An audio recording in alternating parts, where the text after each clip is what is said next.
Okay, I've been making a lowering cut on the valve seat. The question gets to be, how far do you got to lower it? So to check that, what we're going to do is we're going to put some marks on the valve face.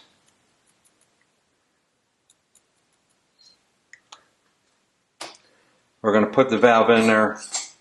We're going to give it a little twist and a push just to rub it off on the head. And you can see that the contact is from here and out. From here and, excuse me, the contact is from here and below. Actually, that looks almost right there. That looks, I can see just a try. Actually, that looks pretty good. That might be okay.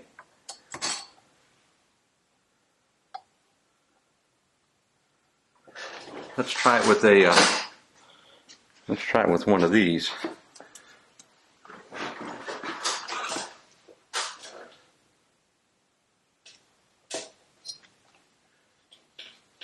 Get a little better grip on it.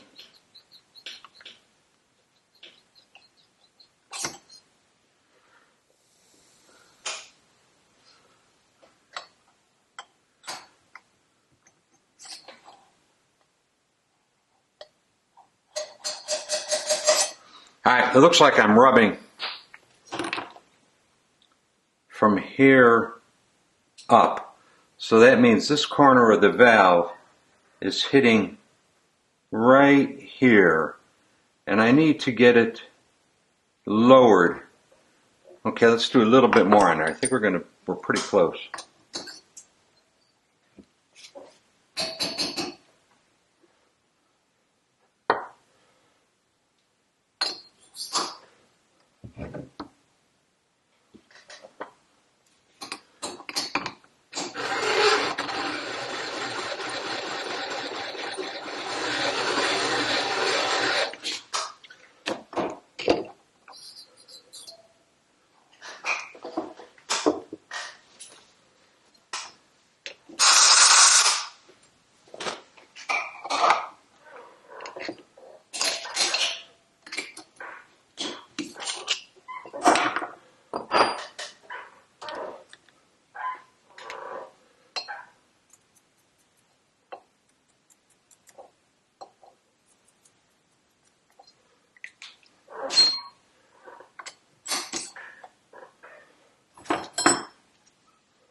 Okay, just about perfect. It's going to be difficult, if not impossible, to pick it up on camera.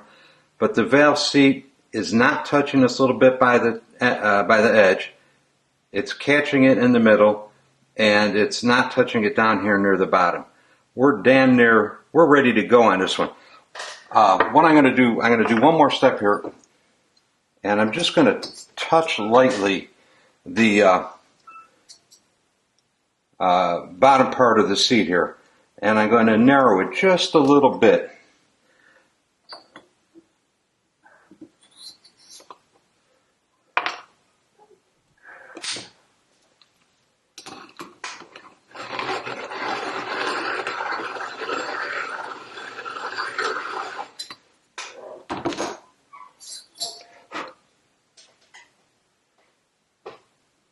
That should be just about good to go.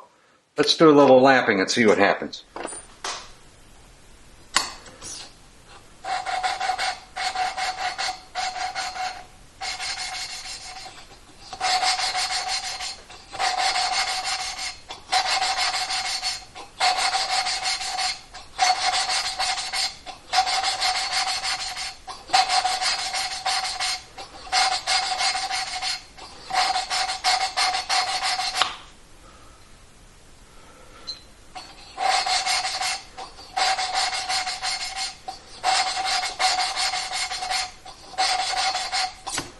Let's see how we made out.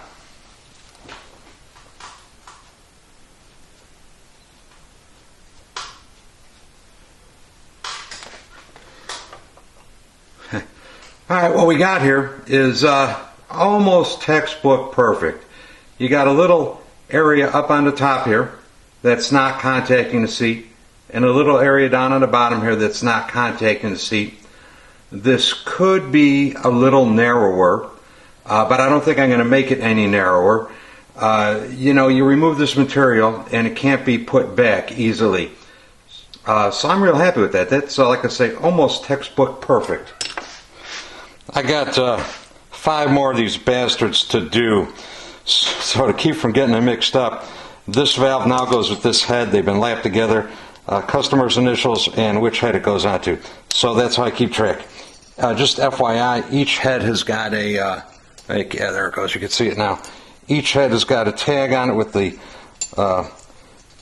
customer's initials, so the tag survives dipping in parts cleaner, sandblasting, etc., etc., etc. So now I know which valve goes with which head and which head belongs to who.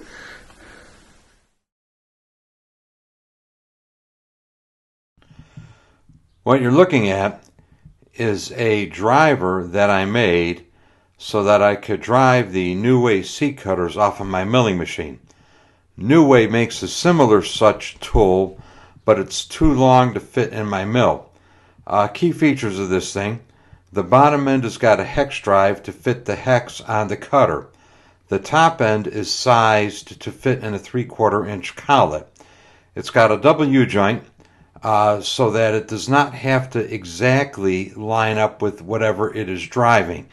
There's room for some misalignment in there, and the W joint takes up the misalignment so that it will still cut evenly with no side load on the cutter that would cause a problem. I started by experimenting with a couple of U-joints in a socket. I needed this thing to be as short as possible, so I ended up machining the middle part of the W joint. It's all welded and pinned together so it won't fall apart on you. It's important to note that the downforce is not transmitted through the mill head. The downforce is transmitted through the plastic knob on each end of the assembly. You push down on it to drive it into the work. The other important thing to note is that this thing is spring loaded to pop off of the seat cutter when you let go of it. You don't want it getting stuck on the seat cutter. You want it to pop off of the seat cutter so that as soon as you let go, it stops cutting. So there's a spring engineered inside the bottom part of this thing. Anyway, let's set it up and see what it does. You put your arbor in there just like you used to. The tool has a U-joint in the middle of it, so it doesn't need to be exactly aligned over the center. There's room for this to float around. So simply what you do is you move your spindle down on your milling machine, lock it down in place.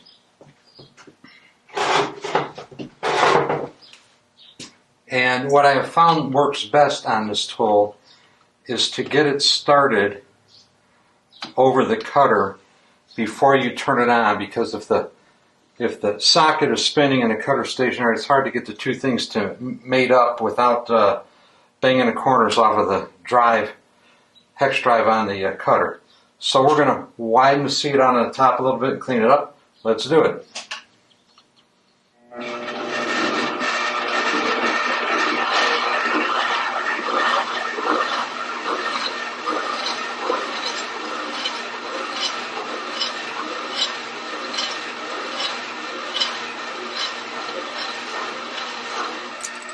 It's spring loaded to pop up off of the cutter.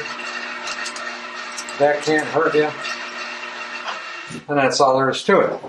You can then release the mill,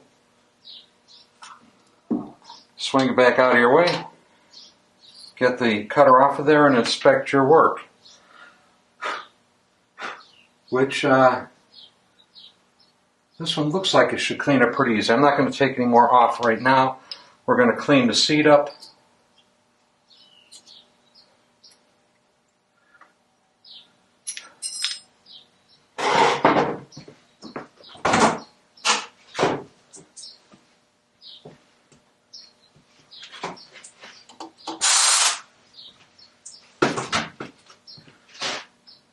Yeah, I think we're just going to go back in there with the arbor and clean the seat up. Turn the 45-degree side facing down.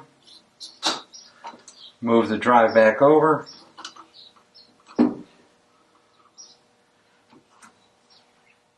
Lock it down.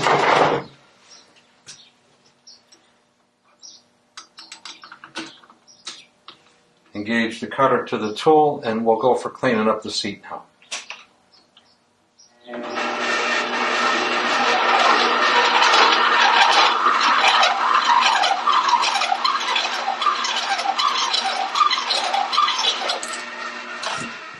See how we made out?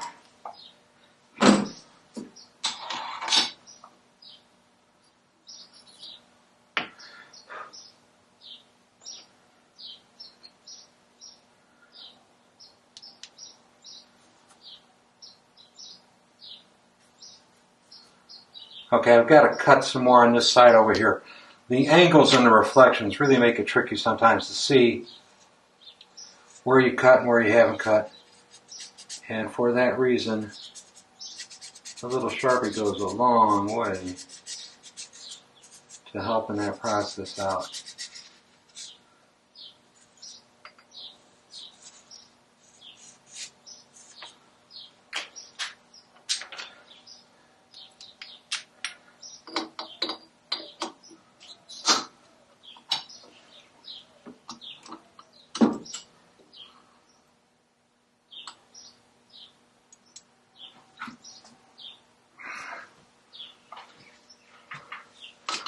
I was talking to a tech guy at Neway about this idea, and he wants to see this video when it's done, so I'll be sharing it with him too.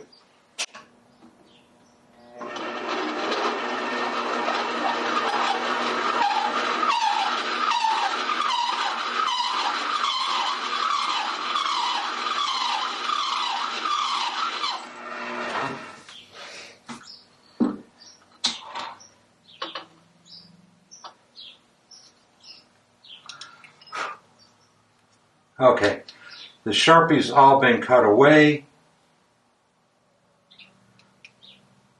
I've got a good, clean seat all the way around. So now we got to do is a few, probably a couple more lowering cuts. I'm not going to check the valve right now. I can just tell by looking at it, it's got to come down a little bit. So we'll just go ahead and take it down a little bit more.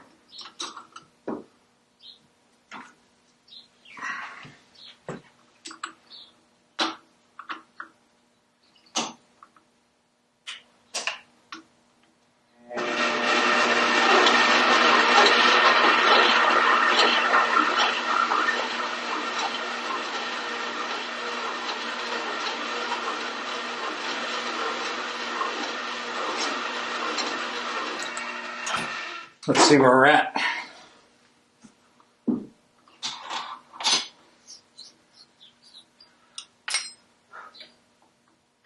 Alright, we'll put the valve in there and check. Anyway, you guys got the idea.